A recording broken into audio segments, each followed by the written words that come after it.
After your project has come out of the kiln, you are ready to start your string art design. You should have a finished design in mind, drawn out, and kind of figure out your colors that you're going to use as well. I'm going to show you separately how to do the radiating lines and how to do the addition. If you have the rotating shapes or the curved sides, it's the same idea. You're just going to have to try to figure out how it works on your tile. Now, the strings come in a variety of colors, and you're going to pick your color. Now, they should have a loose end that you should be able to carefully unwrap. You don't want to take too little and then run out of room, or then run out of it and need to connect it in some way. A good estimate amount to use is if you take your arms and kind of hold them out. I will demonstrate that in class so you can see it. Once you have a good amount, you're going to cut them, and you can carefully, leaving it pretty well spooled, put that back for someone else to use.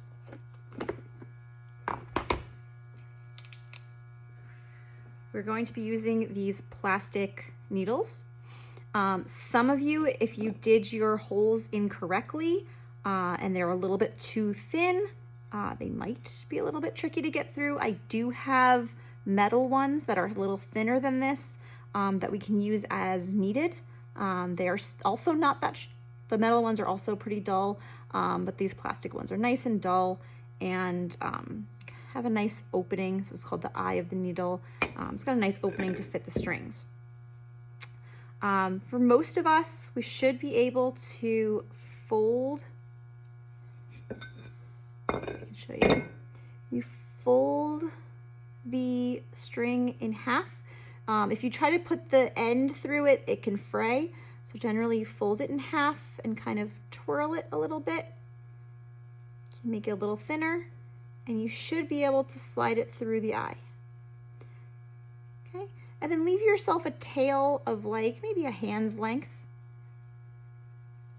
Okay, and you're going to decide where you're going to start. For my radiating lines, I am starting from what's number 5 and going out. So again, decide where you want to start. So I will start from this one. You always start from the back. So this is my number 5 now. I'm going to go up from the back. In the back, you don't want to go all the way to the end. We're going to need this to have a little bit of distance. So give yourself at least your longest finger, a little bit longer than your longest finger's length. We could just hold this, but that does get a little bit tricky. So in order to help us out, we are going to take a little bit of masking tape and tape it down. Now, each time you are moving your tile, the tile is still fragile. Be very careful not to bang the corners. Sometimes your 3D symbols might be fragile, being really cautious how you're handling it. Now, if I were to yank this or pull this really tight, this could slide out, but I don't want to pull it too tight. Just, you can see that it does keep it, for the most part, in place. Okay, so now if I am doing my radiating lines, I want to go from 5 to 6. So I do that. That one's straightforward. I just go through. Not super tight, but a little bit tight. Now, I'm in behind there now. So I need to go back through 5. So I'm going to again come up through 5.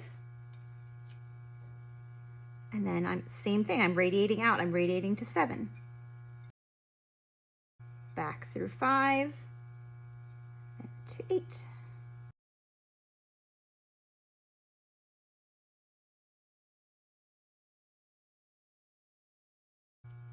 Oh, notice that I pulled it in a way that it came off. That happens. That's okay. You just put it back in. Again, you tie it in half, pinch it and put it through. Now at the end, my tail will probably have to be a little bit smaller. Just more cautious with it. So from the front, I'm done. From the back now, what I'm going to want to do is untape. And if you need help with this, I can help you. But you're going to want to tie this together, kind of like you would tying your shoe. But not just once, you're going to do like a double or a probably a triple knot is best. So in half, and you go, so you cross over, pull through, keeping it tight. So if I were to let this part be all loose, everything would be pretty loose. So this is a little tricky, that you want to make sure that that one is tight. You might ask a friend to hold that one, put their finger there, so that you can make sure that the second one is nice and tight. And then if the third one's a little bit easier. Doesn't have to be super tight, but you also don't want it to be like super loose either. And there, that's how you do the radiating. In the back, after you have done a nice triple knot, you can trim these a little bit shorter, or trim them a little bit. It's up to you if you want to keep it taped so it's out of the way while you're working with everything else. And again, leave yourself a good 1.5 inches, and then you can trim that. Okay, so I have undid the radiating lines in order to show you the next one, the addition one. I have put my string back through my needle, leaving myself a short tail. Again, pick where you want to start. I will once again start from this bottom one, like number 5. Again, you start from behind and you come forward. Again, you're going to leave yourself about a finger's length, maybe a little bit longer there, and tape it in place. Okay, so looking at my design, 5 goes and skips 2 and goes to 8. So skips, so I'm doing the addition where I skip 2, not the addition is, remember, you can either skip 1 hole or you skip 2 holes. So I'm skipping 2 holes and I'm going to there. Now, when I made the drawing, I connected 5 to 8, then 8 to 3. I can't go from here to 3 though, because if I go back through that hole, it'll just come undone. So I have to think, where am I going next? So if I'm connecting this one, skip this one to that one, that's the one I should come up through.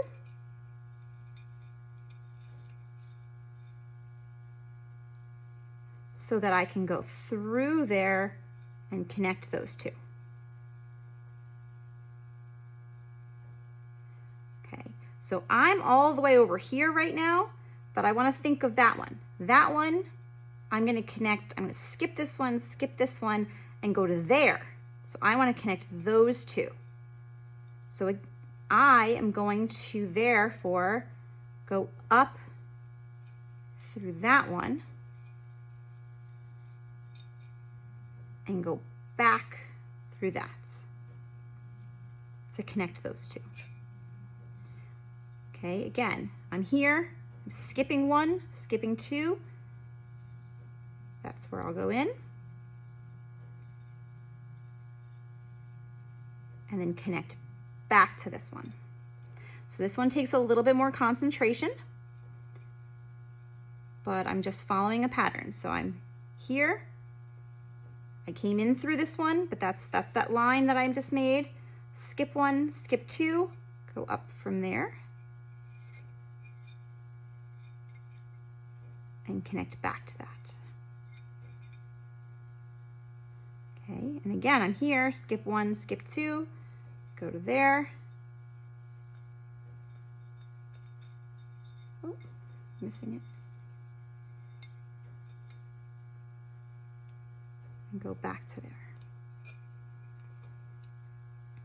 Now I won't skip 1, skip 2, I go to there,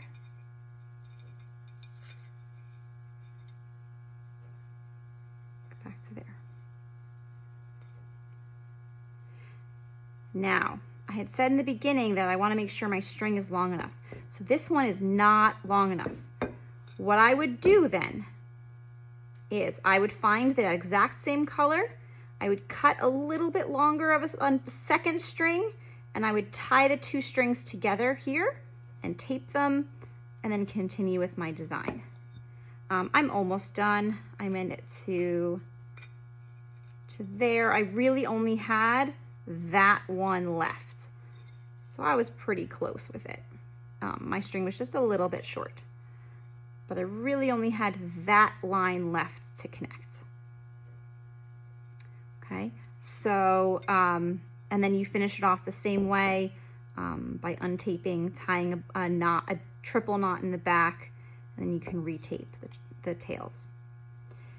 As you're choosing your design, when you have a more complicated design, you also want to choose what is going to be in front of the other. When you're drawing with the colored pencils, you kind of see them all. But remember, if I were to do a different design on top of this, it might kind of overlap and cover. So decide your colors and what's going to go from bottom to top.